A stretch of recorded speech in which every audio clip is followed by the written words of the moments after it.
Yeah. Lazima generation inabadilika. Lazima ujue watu wanataka. Look at this studio. Umeona studio ilivyo? Unaona studio ilivyo?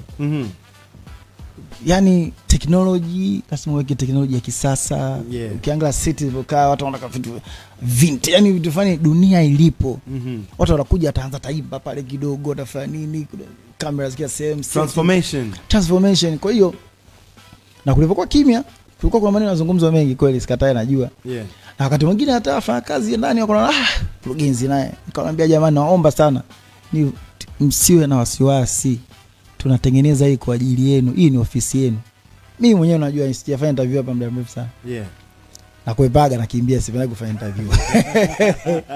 Na kuepa kwa sababu nafanya interview hata uzungumzaje kwa uzuri, watu wanaenda ukata vipande vibaya wanaanza kukutukana. Sasa jamani bwana fanya kazi zangu. Kwa hiyo wafanya kazi wakasema bana vipi basi ile chombo vipi, unajua jamani, yani watu wanataka yani wana uchungu watu afu ukisikia huko wenzao wanatangaza na wanataka watangaze wafanye vitu waoneshe talent zao. Ni kwamba jamani, sisi tunafanya kitu kwa kuboresha mazingira yenu. Tumebadilisha mazingira yote ofisi yetu, tunamshukuru Mwenyezi Mungu, tumeweka akileo. Wow. Teknolojia. Sasa hivi wachambuzi wetu wa sports wakija pale chambua sports wanafanya interaction pale pale, inatoaje ile kwenye big screen. Kwenye big screen pale unaweza kashika akachambua kama faulu akaonyesha faulu kweli, akaenda akabonyeza akarudi, unajua hivyo. Kama mbele yani. Akitaka kuongea mtandao ataongelea pale. Akitaka kuja kuimba, akitaka tumeka cameras hizi ni latest cameras tumenua hali.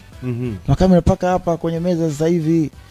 You see microphone hizi tumefanya research best microphone ni ipi. Yani tumejitahidi kwenda katika namna ambayo dunia na vijana wa sasa, dunia sasa inataka nini?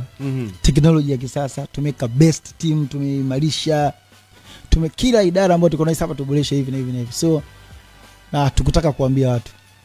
Tulikaa kimya, watu wanaongea. Sasa mimi kwa bahati mbaya au bahati nzuri, mimi mtu akiongea sio kama tunapata stress. Yani mtu akiongea naona kwa sababu sijui ukweli wangu, kwa naona kama wewe macha ongea hivi na hivi, maneno anaongea mengi nje. Sasa watu wanataka kujibu, wakati mwingine Ricardo anaweza kama ende kada kujibu, nataka kuambia sasa jibu bwana, usiwaambie, toa surprise. So tunashirikia studio na hopefully watu wamependa. So moja ya surprise kubwa ni hapa. Check transmission kisasa. That's transmission. Yes. Na pala ile kama jana kote. Usi board unaona huko. Studio iko inatembea paka kule studio. Ile kote studio wote. Lounge ile. Ile ya studio. Kuna maana wakati tumeona kuna microphone huko kule. Naweza kuperform kule live from kutoka hapo. Yes. Yani tumefanya uwekezaji mkubwa. Tumeenda, unajua kuna time ikifika inakuwa sio masuala